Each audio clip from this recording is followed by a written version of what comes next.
स्वपूर्वामृतमध्यामस्तिनाथ प्रबोधिनीं श्रियं देवे वक्मये श्रीर्मा देवेशताम् आंसोऽस्मितां हिरण्यप्राकारामाद्रां ज्वलन्तीं तृप्तां दर्पयन्तीं पद्मे स्थितां पद्मवर्णां तामिहो वक्मये श्रियं चन्द्रां प्रभासां ससाद्ज्वलन्तीं श्रियं लोके देवदुष्टामुदारां तां पद्मिनीमीं शरणमहं प्रपद्ये लक्ष्मीत् मेणस्यतां तां वृणे आदित्यवर्णे तपसोऽधि जातो वनस्पतिस्तव वृक्षोदबिल्वः तस्य फलानि तपसानुदन्तो मायान्तरायास्य भाग्या अलक्ष्मीः उपैतुमां देवसखः कीर्तिश्चमणिना सह प्रादुर्भूतोऽस्मि राष्ट्रेऽस्मिन् कीर्तिमृद्धिं ददातु मे शुद्धिभाषाबलां ज्येष्ठां लक्ष्मीर्नाशयाम्यहम् अबोधिमसमृद्धिं च सर्वानितमेवात् गन्धद्वारान्तरादर्शान्त्यपुष्टां करीशिनीं ईश्वरीं सर्वभूतानां ताम्यो वक्मये श्रियं श्रीर्मे भजतो अलक्ष्मीर्मे नश्यतो मनसः काममागो दिम्बाचः सत्यमशीमहे पशूनां रूपमन्नस्यामहि श्रीस्य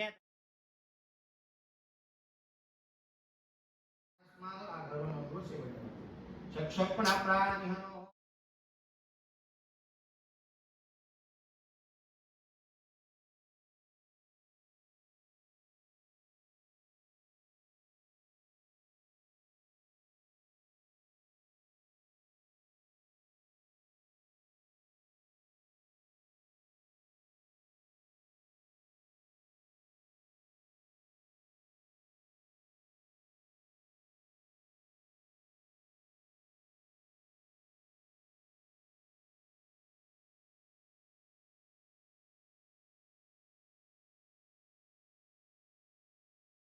महालक्ष्मीयै नमः पंचमग्रन्थिं पूजयामि ओं क्षीराब्धिवासिन्यै नमः पंचमग्रन्थिं क्षीराब्धिषष्ठिमग्रन्थिं पूजयामि ओं विश्वसाक्षिण्यै नमः सप्तमग्रन्थिं पूजयामि ओं चन्द्रसोदर्यै नमः अष्टमग्रन्थिं पूजयामि ओं हरिवल्लभाय नमः नवमग्रन्थिं पूजयामि ओं प्रकृत्यै नमः ओं विकृत्यै नमः ओं विद्याय नमः ओं सर्वभूत हितप्रदाय नमः ओं श्रद्धायै नमः ओं विभूत्यै नमः ओं सुरभ्ये नमः परमात्मिकाय नमः वाचे नमः कमलाय नमः कान्ताय नमः आक्षिण्यं क्रोधं भवानुत्तरपदाय नमः बुद्धये नमः मनकाय नमः हरिवल्लभाय नमः ओं अशोकाय नमः अमृताय नमः दीप्ताय नमः लोकशोक विनाशिन्ये नमः नमाम्ये नमः धर्मनिलयाय नमः ओं करुणानं लोकमात्रेण पद्मप्रियाय नमः पद्महस्ताय पद्माक्षे नमः पद्मसुन्दर्ये नमः पद्मोद्भवाय नमः पद्ममुख्ये नमः पद्मनाभप्रियाय नमः प्रभाय नमः पद्ममालधराय नमः देव्ये नमः पद्मिन्ये नमः पद्मगन्धिन्ये नमः पुण्यगन्धाय नमः सुप्रसन्नाय नमः प्रसादाभिमुख्ये नमः प्रभावं चन्द्रवदान चन्द्राय नमः चन्द्रसहोदरभुजाय श्रीधराय नमः क्राजन्ये विदुष्करण्ये नमः शान्ताय नमः शुक्लमाल्यभराय नमः भास्कर्ये बिल्वनिलयाय नमः वरारोहाय नमः यशस्विन्ये नमः ओं वसुन्धराय नमः ओं उदाराङ्गाय नमः हरिण्ये नमः हेममालिन्ये नमः धनानिकर्त्ये नमः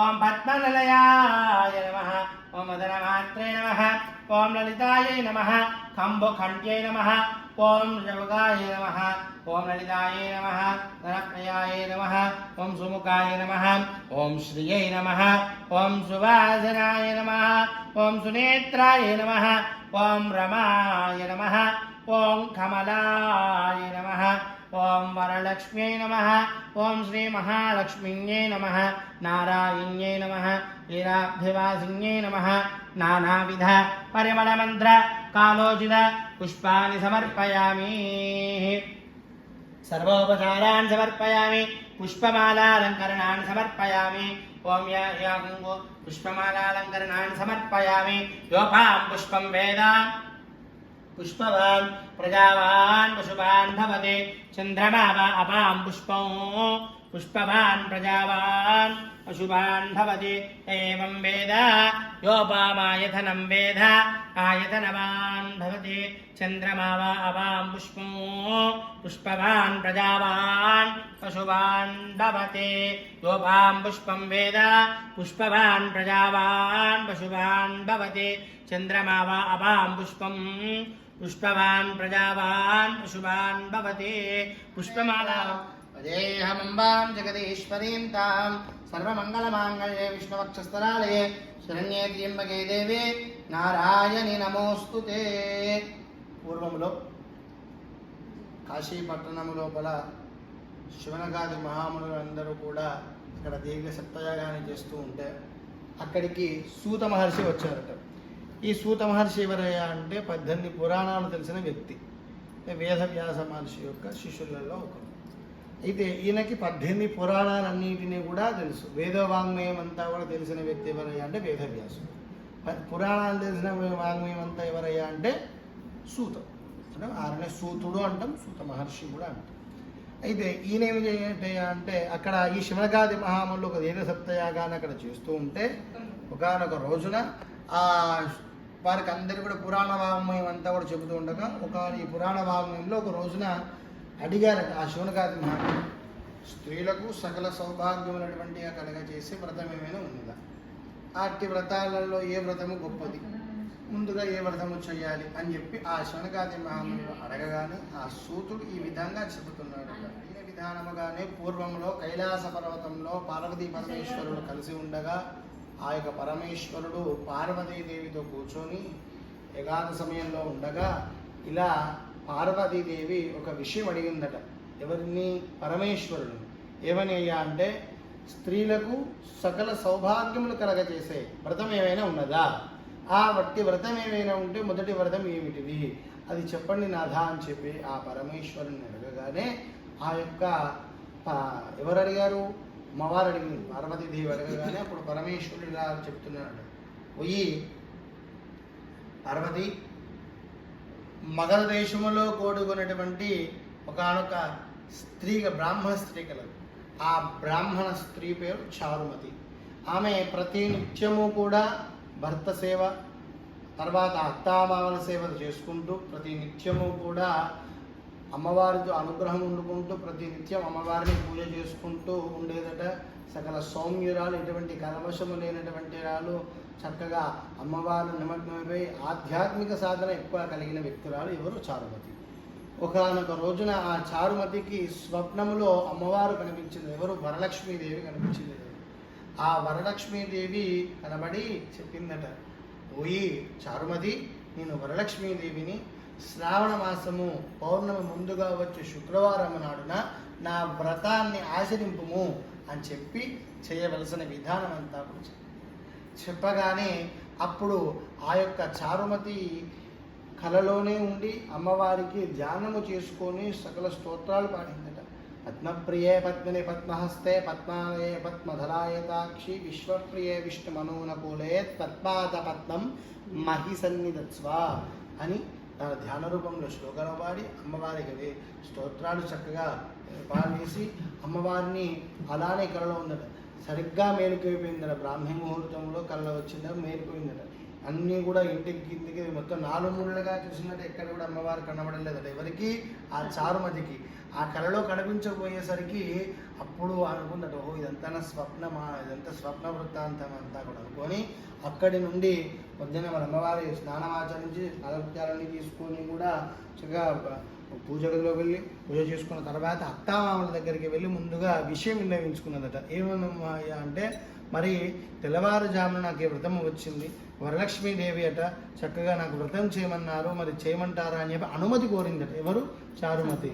అలా అనుమతి కోరగానే ఆ అత్తామామలు ఇద్దరూ కూడా ఉండి, అమ్మ ఎంతో అనుగ్రహం ఉంటే కానీ అమ్మవారు నీకు కలలో దర్శనం ఇవ్వదు, అటువంటి నీకు స్వప్నములో దర్శనమిచ్చి వరలక్ష్మీదేవి నిన్ను వ్రతం చేయమన్నది కదా, ఎంత చక్కగా నువ్వు అంత ఆధ్యాత్మిక సాధనలో అంత చక్కగా పూజ చేసుకుంటూ ప్రతి నిత్యము భర్త సేవలో వండుకుంటూ మా సేవలో వండుకుంటూ ఉంటున్నావు కదా, చక్కగా ఆచరింపు తల్లి అని చెప్పి అత్తామామలు చెప్పారట.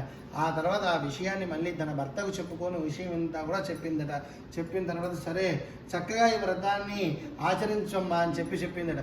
మరి ఎలా ఉండేదట ఈ చారుమతి ప్రతి నిత్యము కూడా అంటే నమస్కారం చేసుకొని లేస్తూ ఉండేదట ప్రతి నిత్యం కూడా. ఆ తర్వాత భర్త ఒక పాదాల నమస్కారం చేసుకొని నిత్యం కూడా అత్తామామలకు ఎటువంటి విధానం కోపం అనేది తెలిసేది కాదట చారుమతికి. అలా ఉండేదట చారుమతి. అలా ఉంచి ఉండగా మరి ఆ వ్రతము చేద్దామని సంకల్పించుకున్నదట. అలా సంకల్పించుకున్న తర్వాత తన మనసులో ఒక విషయం కలిగిందట, మరి ఈ యొక్క వ్రతాన్ని నేనే చేస్తే బాగుండదు కదా, నాతో పాటు చక్కగా అందరు కూడా సౌభాగ్యం కలగాలి కదా అని చెప్పి తన పురవీధుల్లో ఉన్న స్త్రీలందరినీ కూడా పిలుచుకొని తన వాడలో ఉన్న అందరినీ కూడా పిలుచుకుని రాలి అందరితో విషయం చెప్పి, అమ్మ నేను ఈ వ్రతాన్ని చేస్తున్నాను, ఏ వ్రతాన్ని? వరలక్ష్మి వ్రతం అనేది అమ్మవారు ఇలా చెప్పింది, నాకు చేస్తాను అనుకుంటున్నాను కనుక మీరందరూ సహకరిస్తే మనం అంతా కూడా కూర్చొని ఈ యొక్క వ్రతాన్ని ఆచరిద్దాం. ఏ వ్రతాన్ని? వరలక్ష్మి వ్రతాన్ని. అంటే వరము అంటే వరాలు ఇచ్చే తల్లి వరలక్ష్మి, అంటే వరం ఇస్తుంది కనుక ఆ వ్రతాన్ని మనం చక్కగా ఆచరిద్దామని చెప్పుకున్నారు. అదే అందరూ కూడా కూర్చొని వ్రతాన్ని ఆచరించారట. శ్రావణ మరి అనుకున్న తర్వాత వ్రతం ఆచరించుదాం అనుకున్నారట. శ్రావణ మాసం పౌర్ణమి ముందుగా వచ్చే శుక్రవారం నాడనే వ్రతం ఆచరించారట. ఆ వ్రతం ఆచరిస్తున్న సందర్భంలో చక్కగా బ్రాహ్మణ పిలిపించుకుని చక్కగా బ్రాహ్మణయుక్తంగా ఈ వ్రతాన్ని ఆచరించి ఆ తర్వాత వేదోక్త విధానంగా అమ్మవారి పూజ చేసి అమ్మవారి యొక్క వృత్తాంతం అంతా తెలుసుకున్నారే. వారికి క్షమాపణ ప్రదక్షిణం చేసేదని లేచారట. ఆ ప్రదక్షిణం చేసేసరికి మొదటి ప్రదక్షిణము చేయగానే వారికి కాళ్ళకు గల్లుమని గజ్జలు మోగాయట. అలా వారి కాళ్ళు చూసుకున్నారు. ఏమిటి శబ్దమని చూసుకునేసరికి వాళ్ళ కాళ్ళకు వచ్చేసరికి గజ్జలు అనేవి వచ్చాయట అమ్మవారి అనుగ్రహం వలన. మరి రెండవ ప్రదక్షిణం చేశారట. రెండవ ప్రదక్షిణం చేయగానే వారికి వారి యొక్క చేతులకు చక్కగా ఏమి గాజులు వచ్చాయి, బంగారు గాజులు వచ్చాయట. ఆ తర్వాత మరి మెడలో హారాలన్నింటినీ కూడా హారాలు చక్కగా చెవులకు దుద్దులను బంగారు ఆభరణాలని అలంకృతులై ఉన్నారట. అందరూ సకల సౌభాగ్యములతోటిగా. మరి మూడవ ప్రదక్షిణ చేయగానే వారి ఒంటి మీద నగదు వచ్చేసిందట. వారు ఎవరెవరి ఇంటి ముందు వారి యొక్క రథాలు కూడా వచ్చాయట. ఆ రథాలలో చక్కగా అమ్మవారి అనుగ్రహం వల్ల సౌభాగ్యం దండము కూడా ఉందట. ఇదంతా సంతోషించుకొని అక్కడ నమస్కార ప్రదక్షిణాలు చేసి అమ్మవారి అనుగ్రహం పొంది ఆ తర్వాత ఆ సౌభాగ్య స్త్రీలందరూ కూడా చారుమతి దగ్గరికి వెళ్ళి, అమ్మ చారుమతి, నీ అనుగ్రహం వల్లనే మేమంతా కూడా ఈ యొక్క వ్రతాన్ని చేశాము, మాకు ఇంత ధన ప్రాప్తి కూడా కలిగిందమ్మా, అలానే కాకుండా సౌభాగ్యం కూడా కలిగేటట్టు అనుగ్రహించావమ్మా, చక్కగా నువ్వు ఇలా సౌభాగ్యం ఉండాలని చెప్పుకున్నాడే. ఆ తర్వాత వారందరూ కూడా వ్రతం ఆచరించారట. ఆ వ్రతం ఆచరించిన తర్వాత చక్కగా వాయినదానం ఇచ్చేసేసి స్వర్ణగ్రంథి కట్టుకొని వారంతా కూడా అమ్మవారి అనుగ్రహం పొందారట. అనుగ్రహం పొందిన తర్వాత వారి సకల సౌభాగ్యములు కూడా కలిగాయట. ఈ కథ ఇవరు పరమేశ్వరుడు పార్వతీదేవికి చెప్పి చక్కగా శివనకాది మహామునులు ఆ యొక్క అడిగిన ప్రశ్నకు సూతుడు చక్కగా వివరించారట. ఈ కథను విన్నవారికి, ఈ కథను చదివిన వారికి సకల మోక్షప్రాప్తి, సకల సౌభాగ్యము కలుగుతాయని చెప్పి ఇది బోలో మహాలక్ష్మి మాతాకి. శ్రీరామ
ప్రపంచేతి